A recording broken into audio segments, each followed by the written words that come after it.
నమస్కారం. గత కొన్ని నెలలుగా అంటే డిసెంబర్ 8, 2024 నుంచి ఏం జరుగుతుందో మీరు అందరూ చూస్తున్నారు. మీ అందరికీ మై అపాలజీస్, నన్ను క్షమించండి. ఎందుకంటే ఈ ఒక సమస్య నేను ఎవరి కోసం అయితే పోరాడుతున్నానో మా స్టూడెంట్స్ కోసం అండ్ మా కాలేజీలో ఆపోజిట్లో ఉన్న పని చేసుకుంటూ ఉన్న ప్రజల కోసం అండ్ వ్యాపారాలు చేసుకుంటున్న ప్రతి ఒక్కరి కోసం. అండ్ నేను ఫస్ట్ నుంచి దాని మీద మాట్లాడుతుంటే అది తప్ప డైవర్షన్ చేస్తూ నా మీద అటాక్లు చేస్తూ నా కుటుంబ సభ్యులను లాగుతూ నన్ను ఒక మనిషిని ఎన్ని విధాలుగా ఇబ్బంది పెట్టాలో అన్ని విధాలుగా ఇబ్బంది పెట్టేస్తున్నారు. అండ్ భయపడతారు అనుకుంటున్నారేమో, అది జరగని పని, ఈ జన్మకి జరగదు. అది నేను తప్పు చేయలేదు. నా మీద, నా భార్య మీద దాదాపు 32 కేసుల వరకు వేశారు. 32 కేసులు ఢిల్లీ నుంచి వాళ్ళ మనుషులతో, తిరుపతి నుంచి, హైదరాబాద్ నుంచి, ఎన్ని కోర్టులు ఉంటే అన్ని కోర్టుల నుంచి, ఎన్ని కలెక్టర్ ఆఫీసులు ఉంటే అన్ని కలెక్టర్ ఆఫీసుల నుంచి, అండ్ అన్ని బోగస్ కేసులే. అండ్ అన్నింటికి నాది ఒకటే రిప్లై, ఎందుకంటే నిజానికి ఒకే వర్షన్ ఉంటుంది, అబద్ధానికి అన్ని వర్షన్స్ ఉంటాయి. క్లుప్తంగా ఈ మధ్య జరిగింది. నేను ఫస్ట్ ఏం చెప్తున్నాను, వీళ్ళు బౌన్సర్స్ వేసుకొని మా వాళ్ళందరినీ కొడుతున్నారు, అక్కడ ఊరు వాళ్ళందరినీ కొడుతున్నారు, స్టూడెంట్స్ని కొడుతున్నారు అని నేను చెప్తూనే వస్తున్నాను. నేను అలా చెప్తూ ఉండగా నేను రాయచోటికి ఒక ఫంక్షన్కి వెళ్ళినప్పుడు ఆ ఫంక్షన్లో ఇక్కడ ఉన్న వాళ్ళందరూ వచ్చి ఒక వ్యక్తి రాకుండా ఇక్కడ వ్యాపారం చేసుకుంటుంటే ఆయన స్టోర్లో దూరి వస్తువులన్నీ ధ్వంసం చేసి కొట్టేసి అక్కడ ఉన్న స్టూడెంట్స్ని కొట్టి అద్దాలన్నీ పగలగొట్టి ఆ వీడియోస్ అన్నీ వచ్చాయి బయటికి. ఇంకా చాలా వీడియోస్ ఉన్నాయి. అన్నీ నేను చంద్రగిరి సిఐ గారికి ప్రతి ఒక్కరికి ట్రాన్స్ఫర్ చేయడం జరిగింది. ఓనర్ ఇంకా కనిపించలేదు, ఆయన ఏమయ్యాడో ఎవరు దీంట్లో ఉన్నారో తెలియదు. కాకపోతే వచ్చి కంప్లైంట్ అది చూసిన వాళ్ళు వచ్చి కంప్లైంట్ ఇస్తున్నా కంప్లైంట్ తీసుకోలేని పరిస్థితి.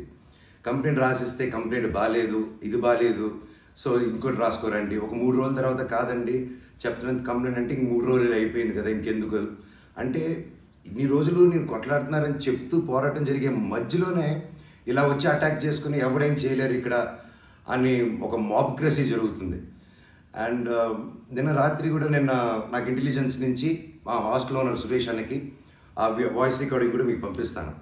ఫోన్ చేసి నేను ఆనరబుల్ సీఎం గారి దగ్గర బందోబస్తులో ఉన్నాను, మనోజ్ గారు అక్కడికి వచ్చారా, ఎందుకు వచ్చారు, మీ హాస్టల్ దగ్గరికి వచ్చారా, ఎఫ్ఐ దగ్గర రెస్టారెంట్ దగ్గరికి వచ్చారా, ఏదైనా ప్రోగ్రామ్ చేశారా. నేను ఆ సార్కి చెప్పాను, సార్ ఇఫ్ ఎనీథింగ్ నన్ను అడగండి. నేను ఆ సార్తో ముందు కూడా మాట్లాడాను, మీరు వాళ్ళని ఇబ్బంది పెట్టకండి, ఎనీథింగ్ ఎనీ టైం నాకు ఫోన్ చేయండి అన్నాను. పైగా నిన్న మధ్యాహ్నం 3-4 అలా జరిగింది ఆ ఫోన్ రావడం, నేను ఆ సార్తో మాట్లాడడం.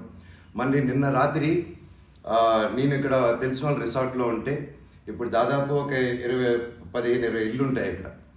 వాటి మధ్యలో అన్నీ దాటుకుంటూ సైరన్ వేసుకుంటూ 10:30కి వచ్చి నేను, నా నెక్స్ట్ ఫిలిం డైరెక్టరు, నా సిబ్బంది అందరూ కూర్చొని మేము అప్పుడే డిన్నర్ కూర్చొని తిందామని కూర్చున్నప్పుడు సరే అని వచ్చారు.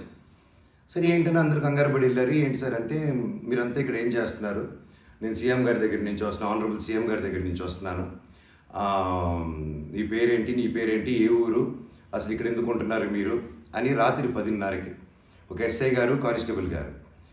అండ్ నేను వెంటనే దిగాను కిందకి. సార్ ఏంటి సార్ సీఎం గారు దగ్గర నుంచి వచ్చారని చెప్తున్నారు, what did we do mistake sir, ఒకసారి నాకు చెప్పండి ఎవరు అప్రోచ్ అయ్యారో, నేను వచ్చి కలుస్తాను సార్ అని చెప్పాను. లేదు సీఎం గారు లేదు, నేను ఆయన బందోబస్తు ఫినిష్ చేసుకుని వచ్చాను అని చెప్పి ఆయన మాట మార్చారు. ఓకే సార్ అంటే మేము దాదాపు ఒక 10-15 మంది ఉన్నామండి ఇక్కడ రిసార్ట్లో, ఒక 3 ఇల్లు తీసుకుని ఉన్నాం. అండ్ అందరూ చూస్తున్నారు, అన్ని రికార్డింగ్స్ అన్నీ చేస్తున్నాం మేము జరిగిందంతా. లేదు సార్ ఇలా అన్అఫీషియల్గా కాదు సార్, స్టేషన్కి వెళ్దాము, అక్కడైతే రికార్డింగ్ ఉంటుంది, డైరెక్ట్ డీజీపీ గారి ఆఫీస్కి ఉంటుంది, let's do that recording there sir అని చెప్పి మీ కారు వద్దండి స్టేషన్కి వెళ్ళి నాకు ఒకటే చెప్పండి, ఆనరబుల్ సీఎం గారి పేరు ఎందుకు తీశారు మీరు, అండ్ మా వాళ్ళని ఎందుకు ఇంటిమిడేట్ చేస్తున్నారు, అక్కడ షాప్ ఇరిగిపోయి అదంతా చేసి నేను కంప్లైంట్ చేస్తుంటే వాళ్ళని ఏం చేయట్లేదు, అది అడిగిన వాడిని మాత్రం ఇలా వచ్చి టార్చర్ చేస్తున్నారు.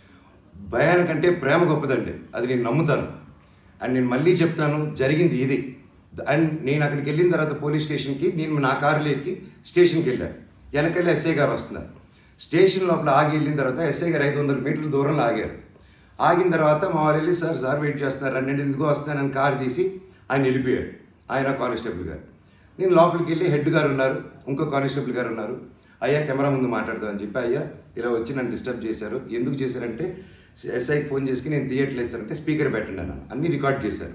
అండ్ అఫీషియల్ ఆ కెమెరా ముందే మాట్లాడుకున్నాం. దయచేసి పోలీస్ స్టేషన్లో జరిగిన రికార్డింగ్స్ కుదిరితే చూడండి, మీరు తెప్పించుకొని ఏం జరిగిందో. ఇదండి జరిగింది. అండ్ ఎస్ఐ గారు రాలేదు, ఎవరు రాలేదు, నేను ఎక్కడే వెయిట్ చేస్తున్నాను. ఈలోగా సిఐ గారు ఫోన్ చేస్తే నాకు మెసేజ్ పెట్టండి సార్, మా వాళ్ళకి నేను ఇక్కడ నన్నే ఇంత ఇంటిమిడేట్ చేసి నన్నే ఇలా తొక్కాలని చూస్తూ ఉంటే ఇంకా మిగతా వాళ్ళందరినీ ఏం చేస్తారు సార్ మీరు, నేను ఊరి దాటాక వాళ్ళని ఏం చేస్తారు సార్, వాళ్ళకి ఏం ప్రొటెక్షన్ ఉంది అని చెప్పి అనడం జరిగింది. సో ఇది జరిగింది, ఎందుకంటే ఒక్కొక్కరు ఒక్కొక్క న్యూస్ క్యారీ చేస్తున్నారు. But this is the facts happen. నా దగ్గర ప్రతిదీ ఫ్యాక్ట్ ఉంది. నన్ను తప్పు అయితే నా షర్ట్ పట్టుకుని వరే మనోజ్ నువ్వు తప్పురా అని అడగండి మీరు, I'm ready for that. But దీంట్లో దీంట్లో ఏది నాది ఒక తప్పు లేదు. అండ్ ఈరోజు కూడా I'm going to meet SP గారు ఈరోజు 5 గంటలకి. ఆయన కలిసి ప్రతి ఒక్క ప్రూఫ్ ప్రతిదీ నా దగ్గర ఉండేది వెళ్ళి తీసుకెళ్ళి చూపించి సార్కి సబ్మిట్ చేయాలనుకుంటున్నాను. థ్యాంక్ యూ సో మచ్ అండి. జై హింద్.